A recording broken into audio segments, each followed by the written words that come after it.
In this video, I talk about the 5 things I wish I learned before making sneakers and how this would have sped up my learning process. The first thing I wish I knew while learning the shoemaking process is definitely the preparation. Whether you're painting an Air Force One or stitching leather together, the preparation is definitely crucial, getting the materials all ready to go to continue in the customization. So sneakers like Air Force Ones and Jordans have a protective coating over the top. If you apply acetone, it will prep the leather and get it all ready for the paint so it will stick perfectly. Now the tools I use in preparation for a bespoke sneaker is going to be a skive and this pointer owl. I use a skive to take off layers of leather on the edge if we are going to be stacking 2 pieces of leather together. Now for the pointer tool, I use to scratch leather to give it a nice texture so glue will stick to it. Second has to be investing in the best tools possible, and my favorite tool happens to be my sewing machine, my Consew 29BL. Now this is a very expensive industrial sewing machine, and there's multiple different brands and sewing machines out there that you could get. I recommend a post-bed sewing machine, and I'll label all the brands up on screen right now that I recommend, but definitely is going to be getting a really nice sewing machine. Now all the tools that I use are linked down in the description, laceupcustoms.com, but these are all my favorite tools that I use every single day. Now all these tools are in my shoemaking kit on laceupcustoms.com, but I'm going to show you other tools that aren't included that might be more niche, but you'll definitely be using.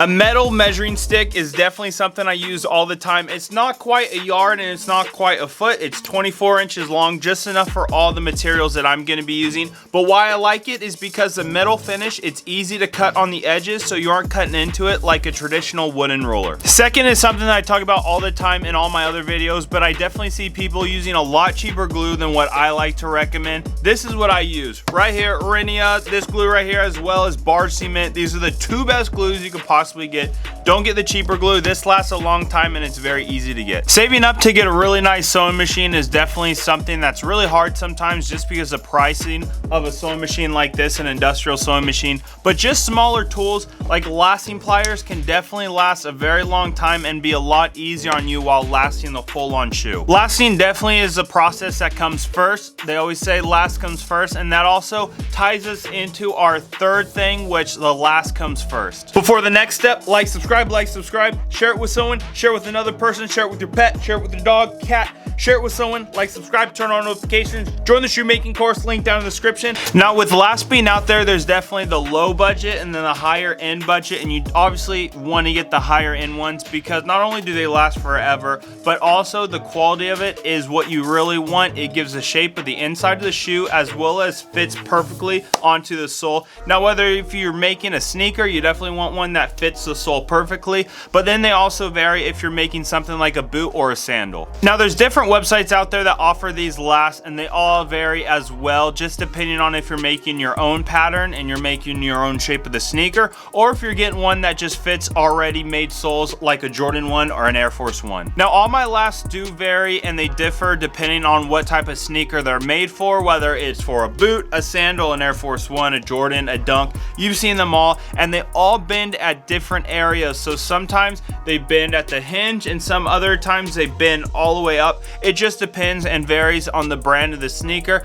I think they're all cool and they all work perfectly, and sometimes you do see fitted lasts which they don't bend at all, so you kind of gotta rip it off. And I do, you know, sometimes those are good, sometimes they're bad, but I do recommend the ones that do break on the hinge when you put them on the lasting mount. Now part of a lasting is getting a really nice quality lasting mount. I've had this bad boy forever. As you can see, it's all dirty because I've used the crap out of this. Now there's multiple websites out there that do offer lasting mounts just like this, but you could also make your own just by simply adding a bolt to an end of a table. I know it might seem weird, but if you screw, you know, a bolt to the end of the table and this part is sticking out and it's just a bolt big enough for a last, all you got to do is keep it there. You put a nut on the bottom just so it won't move at all, and before you know it, you put the last on it, you could break the shoe right off, and there you go. You got a $5, $2, I mean if you're getting a bolt it should be like 30 cents, and you got a really cheap lasting mount instead of getting something like this. Now as you can see, this one does have holes on the bottom so I can mount it to a table and that won't go anywhere, but for right now I just pretty much place this on top of my table. I put my last right on it, I break it off, I'm good to go for the video, for the content and everything. But if you do want to make a custom mount, it's very easy as just applying a bolt to an end of a table, something that's sturdy that won't move, and before you know it, you got your very own handmade custom mount. The fourth thing I wish I knew while learning how to make shoes is definitely learning materials and getting more comfortable with them. them. There are so many different types of leather out there that flex, they bend different, some of them stretch, some of them don't stretch, and this is definitely something that you definitely want to learn. Now, whether you're working with something really rare like salmon skin, or you just have a really nice flannel that came, you know, from the fabric stores you seen on my last video making dunks, this is just a simple fabric, right? Obviously, if you learn more about this, this is only something that you could really use for a liner, and if you do want to use this for an upper, you do have to back it up. You got to round the edges with this, but this is something that you got to learn with this just because of the stretch and the thinness of the material. Now, you got other materials as well as python. As you can see, I messed up the embroider right there. Unfortunately, we wasted a little bit of python, but no worries, I'm going to definitely use the rest of it. But this is definitely material that has to be backed with just because of the thinness of the leather. You definitely want to back it with a really nice leather in order to last it. You don't want to rip it, because sometimes you could easily rip this material just with the lasting process. And some of the other materials that I got right here is like a really nice lambskin. This is personally my favorite for a liner. As you can see how buttery and soft that is, it's very strong, but also it stretches nicely, and this will always use for a really nice liner, especially with the thinness compared to using it for the upper. And lastly, this is a very standard blue leather that I use. Now, it was a pebble blue leather on the outside, but I wanted to change it up, and you can, obviously, you could use the backside, and that's what I did. I used the backside, which is a suede. Now, when I did buy it, as I said before, it was a pebble leather, as you can see right there, but I changed it up a little bit, went to the backside. The dunks were all suede. So this is a fun thing about leather, and as you can see too, it's very thick. It's a lot thicker than a lambskin. If we put the lambskin up, and it will focus. So as you can see the comparison right there, the blue leather is a lot thicker than the lambskin, and maybe on screen it doesn't look like a big difference, but definitely in hands you could definitely feel the difference. Now on screen you might not be able to tell the thickness of it, but you could definitely feel it just because of the sturdiness, and it's a lot stronger. You could pull this, you could rip this, and it won't really rip compared to this. If I do pull it, I mean, you do have a little piece, so granted it's not gonna rip anyways, but look how easy that was. If I want to pull, you know, a piece like that, see, it's a little bit stronger, but this is definitely gonna be a lot stronger. So definitely learn materials, learn strengths, learn the stretchiness of it. Some leathers, if you get them wet, they won't stretch anymore, and then other leathers, if you do get them stretched, they'll still stretch, right? This is some weird stuff that you got to learn, and might not make sense in this video, but after reading lots of books, learning it, and I mean, most of this stuff I did learn just from trial and error. I messed up a lot of material. I've gone through so much material you don't want to even know, but this is pretty much how I've learned all this process, just sitting here in my office, and I messed up most of the material, and before you know it, I learned that, so I won't go back to that, and before you know it, you start making shoes. Now, the last thing I wish I knew while making shoes is definitely to keep learning and keep studying. If you want to learn this whole process, join my shoemaking course, link down in the description. You get the course for a full-on year, but I wish that I just kept on learning while making the shoes instead of not learning the process. Now, for all this to make sense, when I first learned how to make shoes,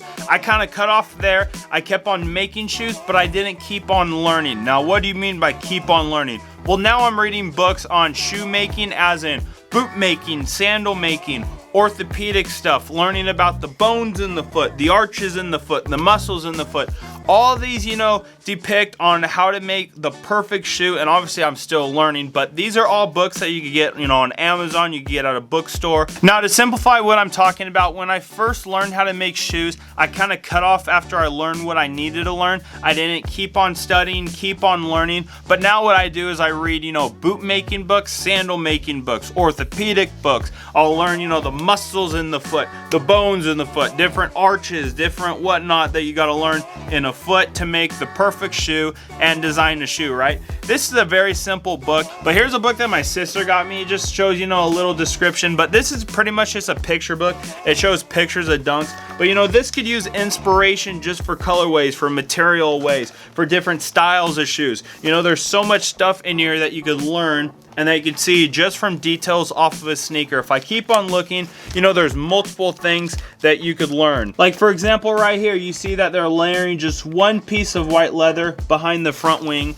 That's very different. You know, that might create, you know, inspiration for another shoe that I create. These are a bunch of books that I've acquired over the years. I got about 15 to 20 just books about shoes, about design of shoes. Now, if you do want to learn more about design of the shoe and comfort of the shoe, definitely comment down below, and I could definitely pull out all these books and, you you know, just walk through some of the chapters that I've learned throughout this, because this is something that definitely is useful when making shoes. Now, I don't think designing the shoe is that hard. All you got to do is pretty much, you know, tape up a last. You start drawing stuff. You go apply, messed up, do it again, you're messed up, do it again and again. And before you know it, you got a really cool design of a sneaker. Also, you got to know some engineering. You know, I got some friends that 3D print a bunch of stuff, so I do have that in my back pocket as well. You got that stuff on Fiverr, but I think all these books are definitely very useful to keep learning and keep studying the craft of making shoes. If you enjoyed this video, make sure to like, subscribe, turn on notifications, join my shoemaking course down below, but subscribe, like, subscribe, share it with your friend, tell a friend. Thanks for watching and have a great day.